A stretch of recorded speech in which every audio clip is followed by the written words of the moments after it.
today I'm going to give you an update on the Tenere, and I'm also going to take you for a ride on some islands outside of Harstad, Grytøya. Well, change of plans. Instead, I will be going down south in Norway to ride some of the TET trails there. And after that, I will be going up in the northern parts of Norway, Finnmark. And instead of going to the North Cape, which is the great tourist attraction full of tourists, I'm going to explore some other areas of Finnmark that, at least for me, turned out to be fantastic. So I really hope you will be enjoying that. And I can't understand why there aren't more people going there, because it's a fantastic area with a great nature, and it really blew me away. But first, let's continue the updates on the Tenere. So as for the Tenere, I've fitted some bark busters, handguards, that I really like. I was able to, or I managed to bend the clutch lever when I fall over the other day. But that's another story. So I figured I needed some proper handguards, and I also fitted some adjustable clutch and brake levers that I bought actually from AliExpress. That seems to have a really nice finish. Can't see anything wrong with the quality or anything, so why not? It's a fraction of the price of other brands.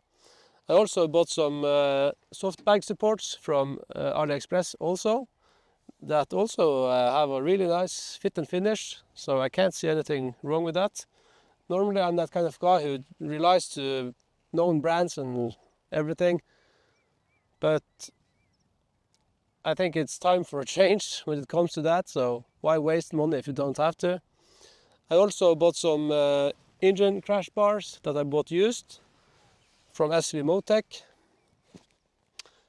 I also got this tank bag from SV Motec, and it's got a really clever release mechanism that you just pull this cord here and it's off, and then you just slide it over and it's stuck, it's back on. I also fitted a taller windshield to reduce some of the wind buffeting in the helmet, and it seems to have helped. And the last thing I got was this Black Widow exhaust. It's not approved in Norway or any other countries, I think, but it's just temporary. I just needed to have a little louder exhaust, and the Akropovich is so insanely expensive, so I'm going to look out for a used Akropovich on the Norwegian Craigslist, finn.no. So I guess that's about it. Yeah, I also got some fork protectors, the buttons on the fork leg there, so that's it for the Tenere so far. The next thing I'm going to fit is probably a little heftier bash plate, because it's really thin. And when that's done, yeah, and maybe also some foldable mirrors. And when that's done, I don't think it's going to get any more modifications. So that's it.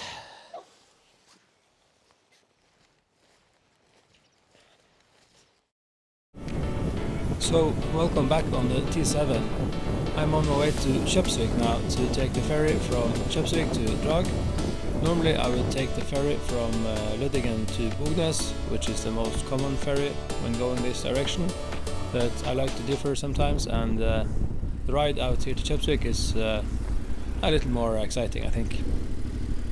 It started raining heavily and I was late, so I didn't stop to put on the rain gear, so I got pretty soaked, but that's just the way it is. I'm starting late today, so I'm not planning to ride any further than Bodø, so I think I will get a hotel there. So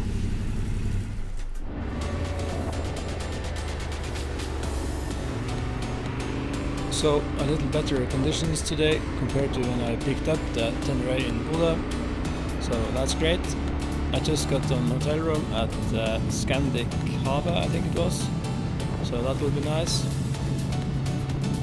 Since I shot the intro of this episode, I fitted a center stand on the Tenere because I figure it's a must-have, and I also ordered some Oxford heated grips because the OEM heated grips sucks. They are worthless, I think. The center stand was from SV Motec and it was super easy to install. It was done in half an hour, so that was great. I haven't been able to fit the heated grips yet, but I will do shortly. Now let's just find a place to park, and then I think I will go for a little hike to enjoy the evening sun here in Bodø.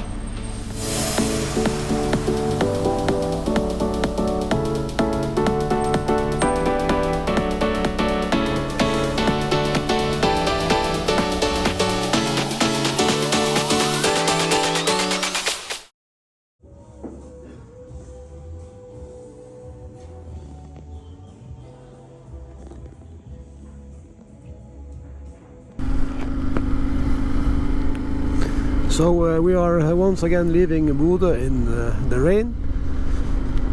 That's just the way it is. So now the plan is to ride down to Glomfjord, and we'll have a look at the damming. Don't know what it's called in English. And I've been there before, and it's kind of spectacular. So it's going to be cool. I'm also going to visit some small places around the area there. So looking forward to that.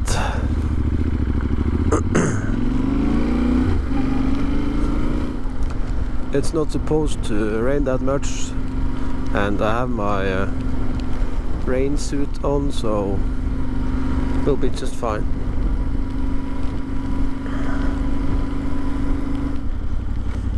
So it's kind of a new experience, trying to speak English and do this vlogging thing while riding, so I hope I won't crash, as I can't focus and concentrate.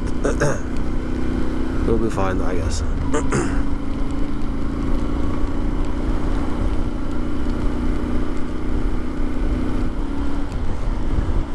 Riding in the rain, it's all a part of the game, so the clue is to just put on the rain gear early and don't hesitate and think it's going to get better, because you'll get wet and you'll get cold and you won't have a good time, so that's not the way to do it.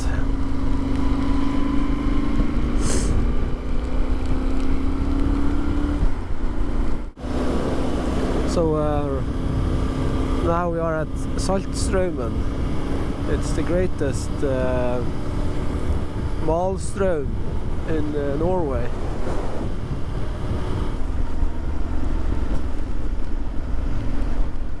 A lot of crows.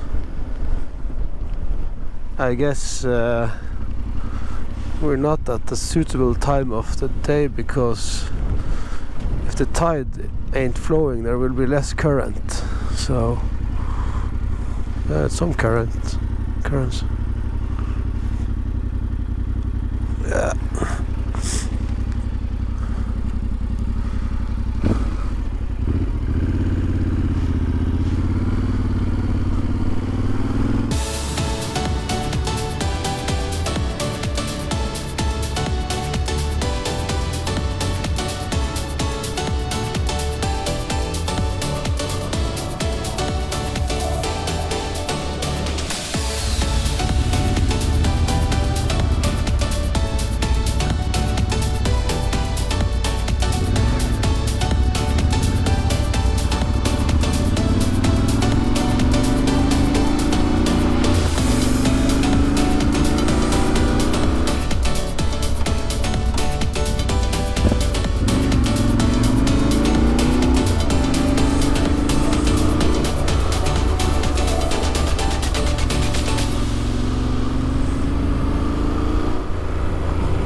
Fantastic.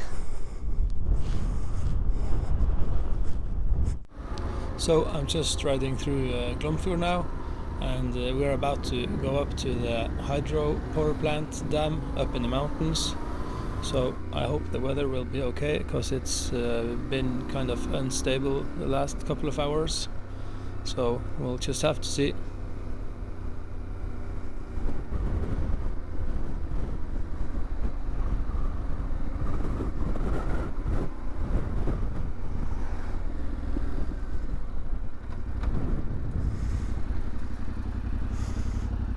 Ser man det? Ørnes motorsykkelklubb. Ja. Greit det.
To the left here lies the entrance of the Fykan Trappa or Fykan stairways, which was a stairway built into the mountain that you could walk on to get up on the mountain, really steep. But sadly it's closed now. As you can see, this tunnel is completely dark, and at first I thought the lights on the Tenere was really bad, but I figured it was just due to my eyes didn't adapt fast enough. So I hope the lights isn't that bad as they seem.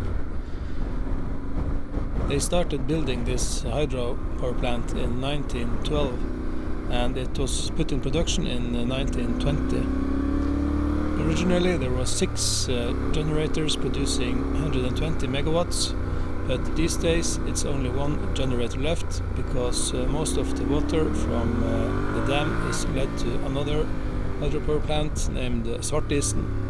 So down in the main building there is only 1 generator left, and as far as I can see or understand, they have installed another generator, a smaller one, that is called Fykan vindkraftverk.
So there were some heavy wind gusts up at the dam in Glomfjord. I've never flown the drone in that much wind, and it was throwing all kinds of warnings. Too much wind, blah blah blah, but it went fine. And now I'm taking the ferry from Nesna to Levang, and I'm going to ride to Leirfjord and spend the night there.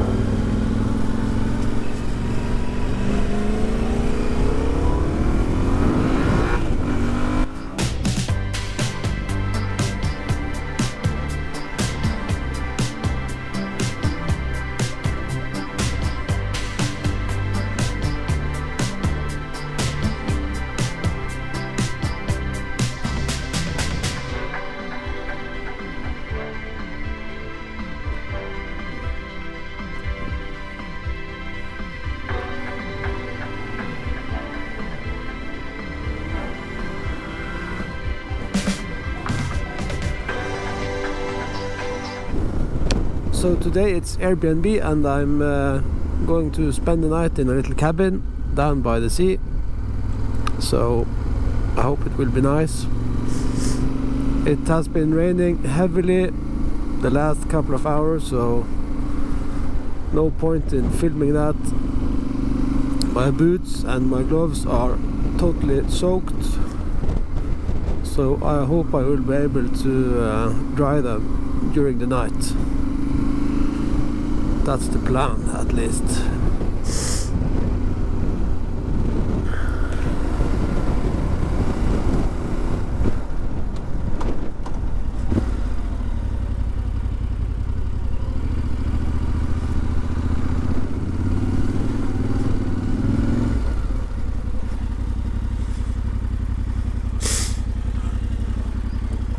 Nice.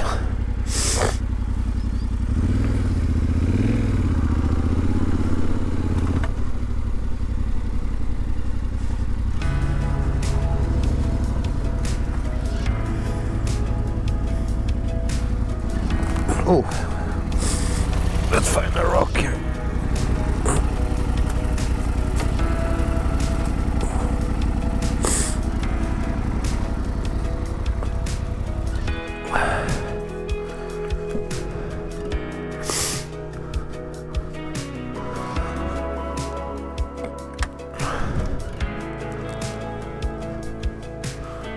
Yeah, this is cozy. With a guitar in. Nice.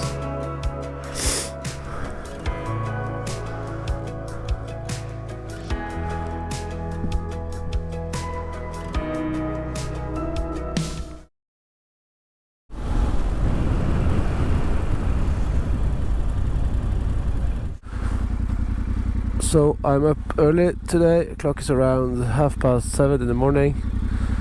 This is the Hurtigruta saying good morning.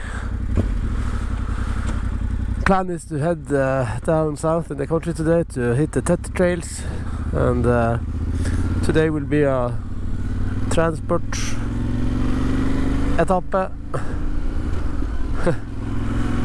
because it's going to rain in the weekend down south, so I want to get to the TET trails before it starts raining.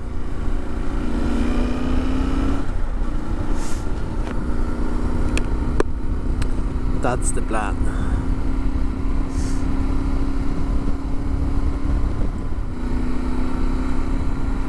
It isn't supposed to rain that much today, but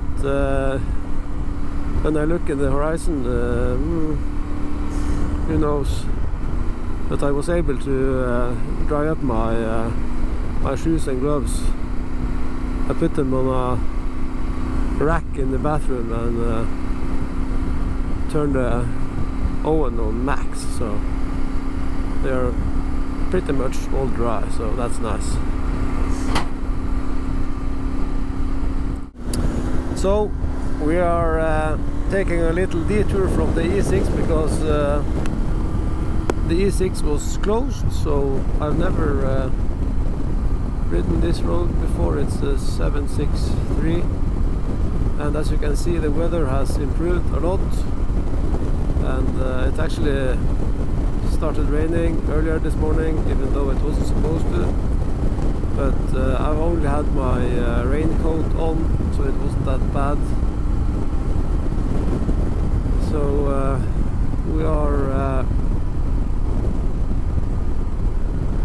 we have around 200 kilometers left to Trondheim, so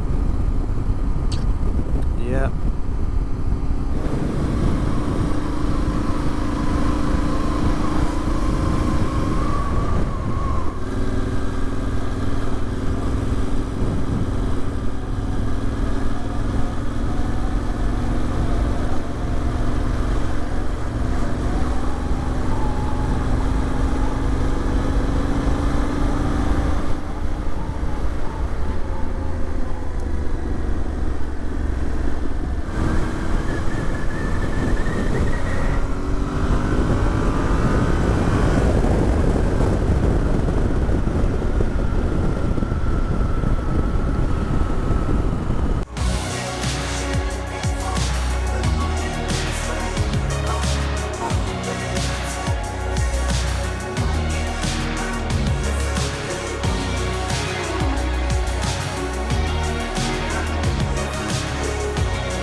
So now we are on our way up on Dovrefjell, and the plan is maybe to spend the night at someplace around Dombås and to start riding the TET tomorrow, or maybe I'll do a little TET tonight, this evening.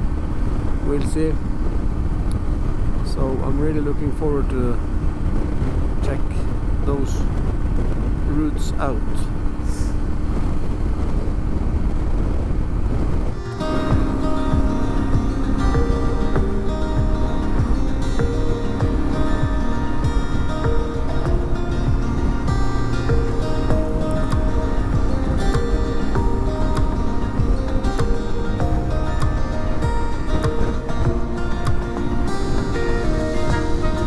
Some years ago I went here with the CRF 1000 and I drove up to this viewpoint where you wasn't supposed to drive or ride, and I got a 12,000 kroners fine for that little stunt. Not worth it, but shit happens. It's up on this mountain here.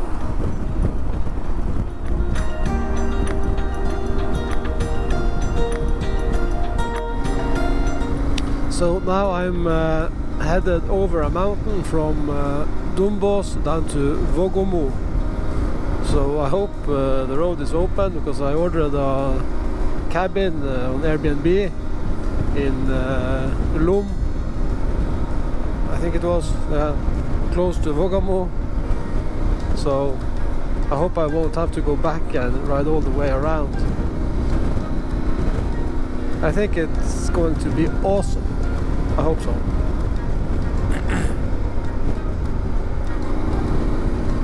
I'm still having some issues with the Osman Maps app, because when I pick the TET routes, I'm only able to start navigating from the start and not in the middle.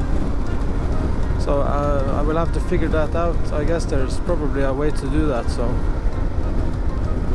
I will just have to learn.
this road is 32 kilometers long, and as you can see, it's not very challenging. It's really hard packed gravel, just like tarmac, so you could basically ride here with any kind of bike.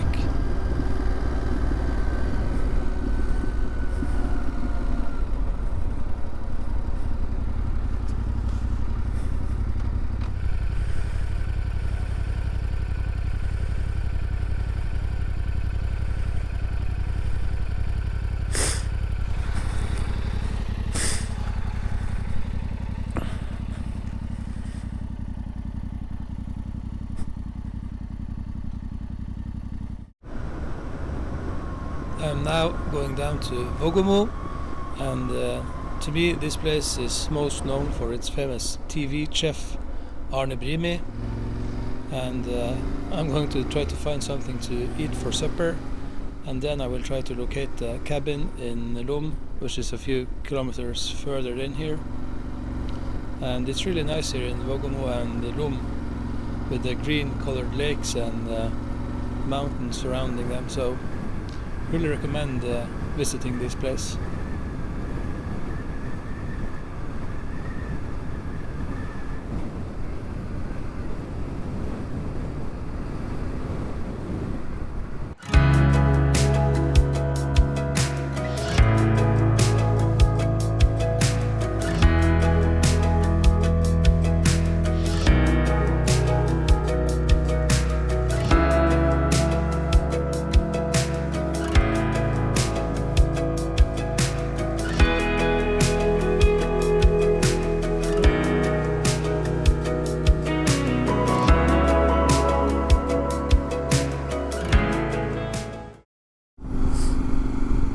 Good morning, everybody.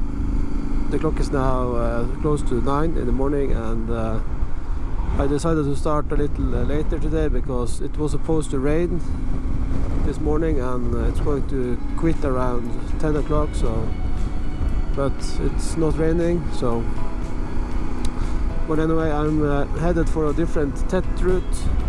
And the thing is, I've been trying to use the Osmand Maps navigation app, but as far as I can see, you can only start navigating when you are at the beginning of a track. So it's probably me just not knowing or figuring out how to start midway, because I didn't want to start at the beginning due to weather circumstances. So right now I'm just using Google Maps, because you can download the GPX files into Google Maps if you're on a PC, and then bring them up on your iPhone. So that's what I'm doing right now.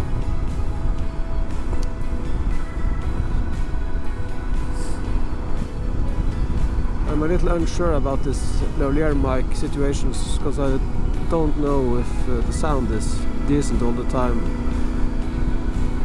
I just hope that it's going to turn out okay.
Amazing.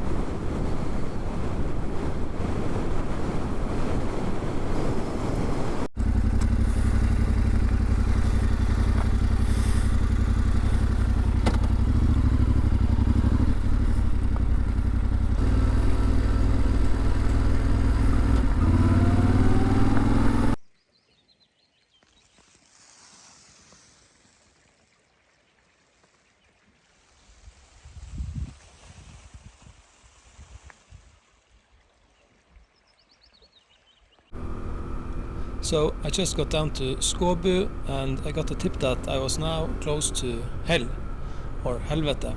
So I figured I'd have to take a little detour down to Hell and have a look what it's all about. And turned out that the road down there was really funny, so don't regret that.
We are now back at Skåbu and we are now taking the Jotunheimsvegen up to Valdres, or Valdresflye, which it's called.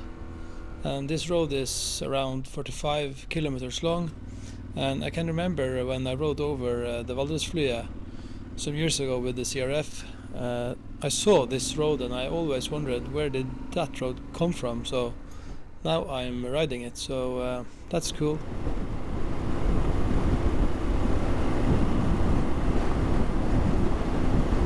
Hey!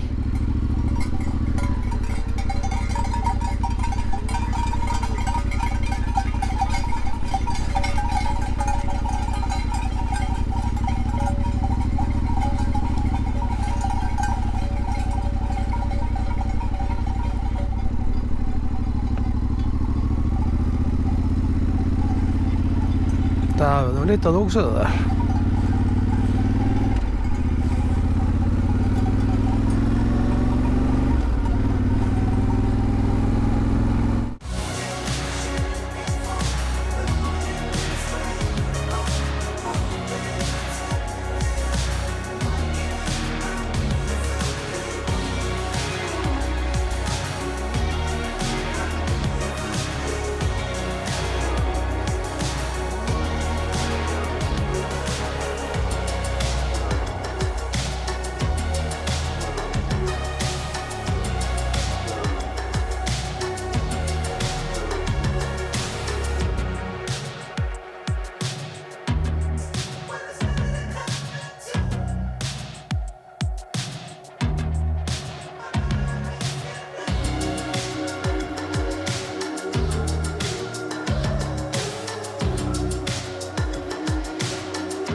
Well, I'm realizing that this video is getting way too long now, so I'll have to end it now.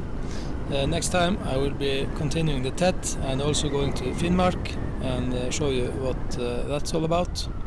And next week I will be riding south again.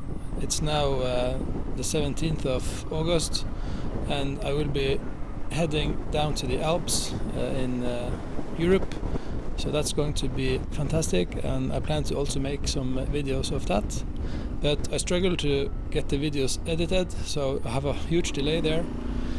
That's just the way it is. I tend to work a lot and I don't always have time, so that's just the way it is. I really hope you have enjoyed this video, and if you have, please like and subscribe. Until next time, we are out.